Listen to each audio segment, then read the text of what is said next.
Hi to all, एक बार फिर से आप सबका स्वागत है एसएससी वाला चैनल पे। और आज हम लोग डिस्कस करने वाले हैं काफी इंपॉर्टेंट एक बर्निंग इशू जो कि जुड़ा हुआ है इजराइल और ईरान के साथ में। आप काफी सारे न्यूज़पेपर्स अब तक देख चुके होंगे कि सब जगह पे ईरान, इजराइल, इंडिया, यूएस इन सब के बारे में आपको सुनाई दे रहा है। लेकिन यहाँ पे मुद्दा चल क्या रहा है उसके बारे में आपके साथ में यहाँ पे डिस्कस करेंगे। एक बार इस सेशन को अपने दोस्तों तक भी पहुंचा दीजिएगा so that they can also join. तो यहाँ पे आप देख सकते हैं Israel on edge for Iranian retaliation after official killed in the embassy attack. देखिए एक्चुअल में ये शुरुआत हुई कहाँ से? वैसे तो अगर आप देखेंगे तो शुरुआत अक्टूबर 2023 से हुई थी, लेकिन हम अभी की बात करते हैं। ऑलराइट, इसमें बहुत सारी चीजें आपको देखने को मिलेंगी, तो एक एक करके मैं आपसे सारी बातें करती हूँ। पहला पॉइंट यहाँ पे ये है कि अभी कुछ दिन पहले की बात है कि इजराइल ने अटैक किया था, और इजराइल ने जो अटैक किया था वो सीरिया के अंदर किया गया था। सीरिया में जो अटैक हुआ वहां पे किसके ऊपर अटैक हुआ था? तो ईरान की जो एम्बेसी थी वहां पर अटैक किया गया, और वहां पे आप देखोगे तो कुछ ऑफिशियल्स की डेथ हुई। तो पहला पॉइंट तो ये कि इजराइल ने अटैक किया ईरान की एम्बेसी पे जो कि सीरिया के अंदर थी।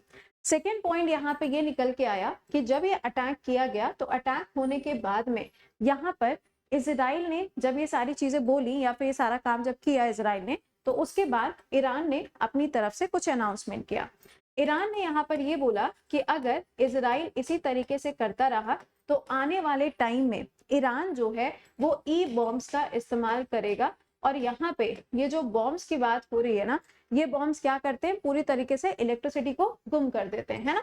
तो यहाँ पे ई बॉम्ब्स का नाम भी देखने को मिला कि भाई इनके बीच में ई बॉम्ब्स भी मतलब यूज किए जा सकते हैं। ठीक है, अच्छा ये भी सारी चीजें चल रही थी, लेकिन इन्हीं सब चीजों के बीच में कुछ चीजें बोली गई। किसने बोला, क्या बोला, वो बात कर लेते हैं। तो तीसरा पॉइंट यहाँ पे ये है कि यूएस ने अपनी तरफ से एक एडवाइजरी जारी की है जिसके अंदर बोला गया है कि अभी कुछ समय के लिए इजराइल और ईरान के अंदर जो लोग जा रहे हैं वो कुछ समय के लिए ना जाए। तीसरे के बाद चौथा पॉइंट ये है कि इंडिया ने भी यहाँ पे अनाउंसमेंट किया है कि कुछ समय के लिए जो भारतीय हैं वो इजराइल ना जाए और ईरान के अंदर भी ना जाए।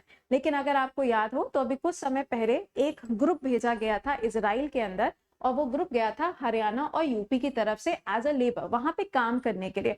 लेकिन अभी बोला जा रहा है कि कोई भी भारतीय जो है वो इजराइल और ईरान ना जाए। क्या यही दो कंट्रीज हैं जो ऐसा कह रही हैं? बाकी कंट्रीज की तरफ से ऐसा कुछ नहीं है क्या?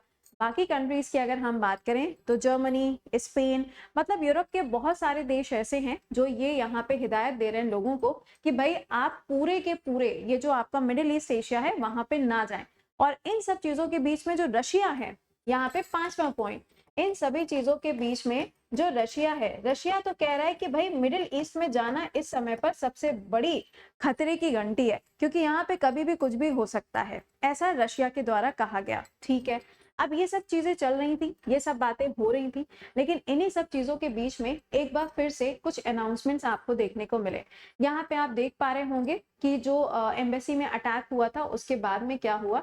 उसके बाद में अगर हम आज सुबह की बात करें तो आज सुबह न्यूज़पेपर्स के अंदर एक बार फिर से न्यूज आई है कि जो हिजबुल्लाह है, हिजबुल्लाह जो है ये एक ग्रुप है, ये एक मिलिटेंट ग्रुप है। कहाँ का है? लेबनान नाम का जो देश है जो जस्ट ऊपर है इजराइल के, वहां का ये ग्रुप है। और इन्होंने किया है अटैक, इन्होंने कर दिया है अटैक। अब अटैक कहाँ किया है? तो इजराइल का जो उत्तरी भाग है, इजराइल का जो नॉर्थ एरिया है वहां पे कर दिया है इन्होंने अटैक। तो एक तरफ क्या हो गया है, मतलब अगर हम इसकी लोकेशन के हिसाब से बात करें तो लोकेशन के हिसाब से आप यहाँ पे ऐसे समझिएगा कि ये है यहाँ पे इजराइल, यहाँ पे आपको मिलेगा भूमध्य सागर, मेडिटेरेनियन सी। ऊपर के साइड पे आपको मिलेगा लेबनान नाम का देश, यहाँ पे देखोगे तो सीरिया मिलेगा। नीचे के साइड पे आपको जॉर्डन नाम की कंट्री मिलेगी, और यहाँ पे आपको गोलन हाइट्स मिलेगा।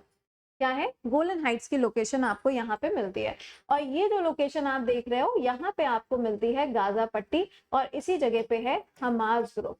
कौन सा ग्रुप है? Hamas group. ये हिजबुल्लाह में सॉरी लेबनान के अंदर कौन सा है? हिजबुल्लाह ग्रुप है। तो यहाँ से जो अटैक हुआ है वो इस पर्टिकुलर जगह पे अटैक किया गया। आप कहेंगे तो इजराइल के ऊपर कौन सा इफेक्ट पड़ गया होगा? इजराइल के पास में तो आयरन डोम है, बिल्कुल सही बात है।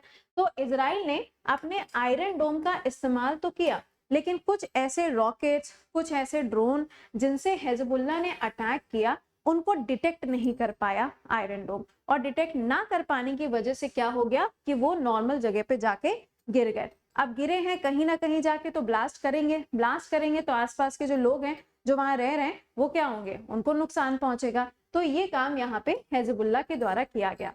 अब इन्हीं सब चीजों के बीच में एक और कंफर्मेशन देखने को मिली है, उस कंफर्मेशन की बात कर लेते हैं कि भाई ऐसा क्या आया है। तो यहाँ पर ये बोला जा रहा है कि आफ्टर 48 आवर्स, ठीक है ना, अब ये 48 आवर्स है या 24 आवर्स है, अभी इसके बारे में ऐसा कोई कंफर्मेशन तो नहीं आया, बट हाँ ये जरूर यहाँ पे बोला जा रहा है कि जो ईरान के सुप्रीम लीडर हैं, ऑलराइट, तो इनके पास में पूरा एक प्लानर भेजा गया है ईरान के द्वारा, जिसमें कहा जा रहा है कि वो अटैक करने वाले हैं इजराइल के ऊपर। ये आप यहाँ पे देख पा रहे होंगे, अमेरिका के एक न्यूज़पेपर के हिसाब से बताया गया है कि ईरान के जो सुप्रीम लीडर हैं उनको यहाँ पे पूरा प्लानर भेजा गया है कि किस तरीके से यहाँ पे अटैक किया जाएगा इजराइल के ऊपर। अब इस प्लानर के ऊपर क्या चीजें निकल के आती हैं और क्या क्या आपको जो न्यूज है वो सुनने को मिलेगी, वो तो बात की बात है। लेकिन यहाँ पे आप देख सकते हैं अमेरिका ने चीन और सऊदी अरेबिया से भी एक कह सकते हैं कि मदद मांगी है कि भाई इसके ऊपर जो सारी चीजें चल रही हैं उस पर आपका क्या स्टैंड है। और इवन यूएस ने तो यहाँ तक बोला है कि आसपास के जो मिडिल ईस्ट के कंट्रीज हैं वो इजराइल को और ईरान को समझाने की कोशिश करें। अब देखो कहानी जो शुरू हुई है, कहानी शुरू भी तो यूएस से ही हुई है।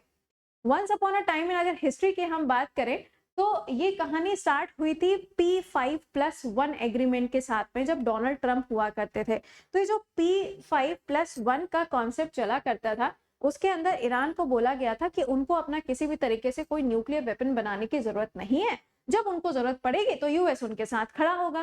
इस डील से यूएस ने अपना हाथ साफ कर लिया, यूएस बाहर हो गया। तो ये कहानी तब से शुरू है और अभी तक ये चलती चली आ रही है। तो अब यहाँ पे ये बोला जा रहा है कि हो सकता है आने वाले कुछ घंटों में ईरान जो है वो इजराइल के ऊपर अटैक कर सकता है, बट आप जानते हैं कि इजराइल भी ऐसे हाथ पे हाथ रखे नहीं बैठा होगा। उनके पास में आयरन डोम तो है, बट डेफिनेटली वो कुछ ना कुछ और भी अपनी स्ट्रैटेजीज और प्लानिंग के ऊपर काम कर रहे होंगे। बट इंडियंस को यहाँ पे यही बोला गया है कि अगर आप उधर के साइड जा भी रहे हैं तो प्लीज थोड़ा देख के ध्यान से, लेकिन यहाँ पे जो एडवाइजरी जारी की गई है उसके हिसाब से तो यही है कि किसी भी भारतीय को इजराइल और ईरान की तरफ नहीं जाए। मतलब वही वाली बात हो जाती है ना, क्या कहीं खतरा है तो क्यों ही वहां पे जाना।